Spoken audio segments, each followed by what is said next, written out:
Hello दोस्तों, नमस्ते। इस वीडियो में हम राजस्थान जीके के कुछ महत्वपूर्ण प्रश्नों को करेंगे। तो चलो शुरू करते हैं।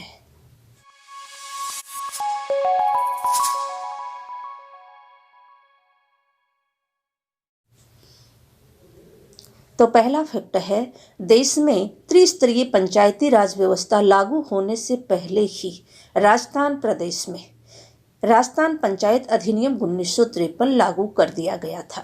पहली बार राज्य में फरवरी 1954 में ग्राम पंचायतों के चुनाव हुए। 1959 में नई व्यवस्था लागू होने के बाद पंचायत समितियों और जिला परिषदों की स्थापना के लिए राजस्थान पंचायत समिति और जिला परिषद अधिनियम 1959 बनाया गया।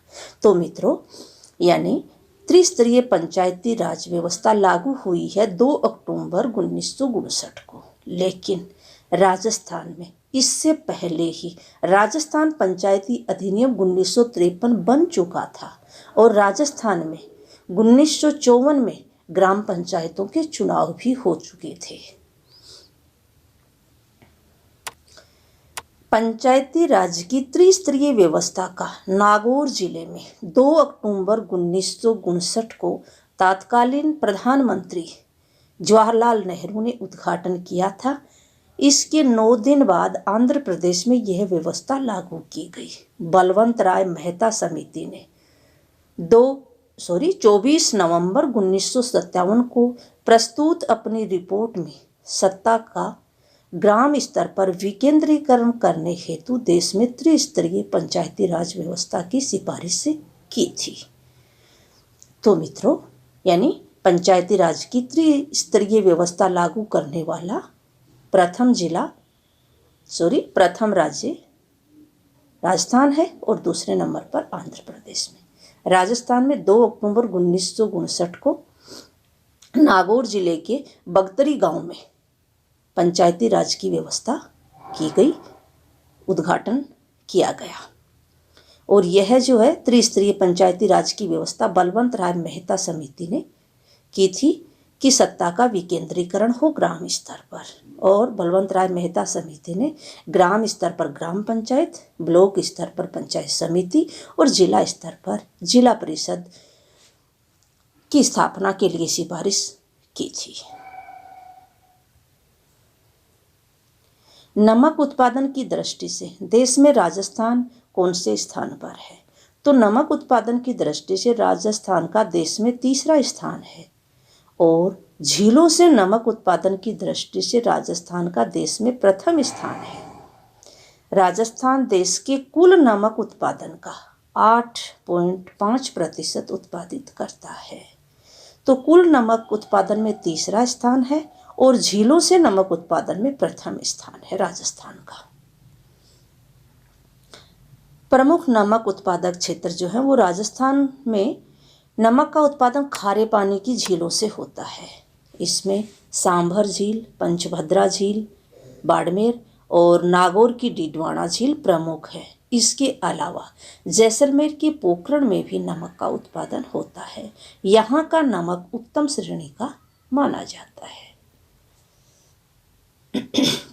राजस्थान में नमक का सबसे बड़ा स्रोत कौन सा है? तो सांभर झील राजस्थान का सबसे बड़ा नमक का स्रोत है। साथ ही यह झील देश में नमक उत्पादन का सबसे बड़ा आंतरिक स्रोत भी है। सांभर झील को मेंढा, रूपनगढ़, खारी और खांडेल नदियों से मौसमी जल प्राप्त होता है। सांभर झील से नमक का उत्पादन सरकारी उपक्रम सांभर साल्ट लिमिटेड के द्वारा किया जाता है। तो मित्रों, यहाँ से प्रश्न बहुत बार उठता है कि सांभर झील में कौन कौन सी नदियाँ आकर के गिरती हैं? तो ये 4 नदियाँ हैं, मेंढा, रूपनगढ़, खारी और खांडेल। तो आपको इनको स्मृति में रखना है। इसके अलावा एक प्रश्न और महत्वपूर्ण प्रश्न उठता है कि राजस्थान में रामसर साइट 2 हैं, उनमें से एक रामसर साइट सांभर झील ही है। देवल और खारवाल क्या है? नागौर स्थित पंचभद्रा क्षेत्र में नमक का उत्पादन निजी संस्थाओं के द्वारा किया जाता है। इन्हें स्थानीय भाषा में देवल कहा जाता है। इसी तरह पंचभद्रा क्षेत्र में खारवाल जाति के लोग कई पीढ़ियों से नमक निर्माण का काम करते आ रहे हैं। देवल और खारवाल, तो देवल तो क्या है, नागौर में जो नमक उत्पादन करते हैं वो जाति, और पंचभद्रा में जो नमक उत्पादन करने वाली जाति है वो है खारवाल। दोनों क्षेत्रों में निजी क्षेत्र में ही नमक का उत्पादन होता है। जिस प्रकार से सांभर में सरकारी उपक्रम के द्वारा नमक का उत्पादन किया जाता है। उत्पादन प्रक्रिया के आधार पर प्रदेश में उत्पादित नमक कौन से हैं? उत्पादन प्रक्रिया के आधार पर राजस्थान में 3 प्रकार का नमक उत्पादित किया जाता है। इन्हें रेष्टा नमक, क्यारी नमक और पान नमक कहा जाता है। रेष्टा नमक का उत्पादन पंचभद्रा में, क्यारी नमक का उत्पादन सांभर में और पान नमक का उत्पादन डीडवाना में किया जाता है। रेष्टा नमक सबसे अच्छा माना जाता है। तो मित्रों ध्यान रखोगे, यानी 3 प्रकार का नमक है, रेष्टा, क्यारी और पान, और तीनों के क्षेत्र भी दिए हुए हैं, अपनी स्मृति में रखना है। मोरली झाड़ी का क्या उपयोग है? पंचभद्रा झील से नमक के उत्पादन में मोरली झाड़ी का उपयोग कर नमक के स्फटिक बनाए जाते हैं। इस क्षेत्र में मुख्यतः हीरागढ़ क्षेत्र से सर्वाधिक नमक निकाला जाता है। तो मोरली झाड़ी से क्या है, नमक के स्फटिक बनाए जाते हैं। मॉडल साल्ट फार्म की स्थापना राजस्थान में किस जगह की गई?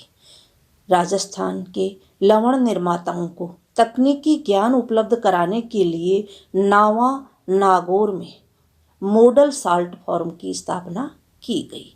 तो मॉडल साल्ट फार्म क्या है, इसका क्या उद्देश्य है? तो इस प्रकार से प्रश्न बन सकता है। तो उद्देश्य क्या है कि लवण निर्माताओं को तकनीकी ज्ञान उपलब्ध कराना। कहाँ स्थापित किया गया है? नावा नागौर में।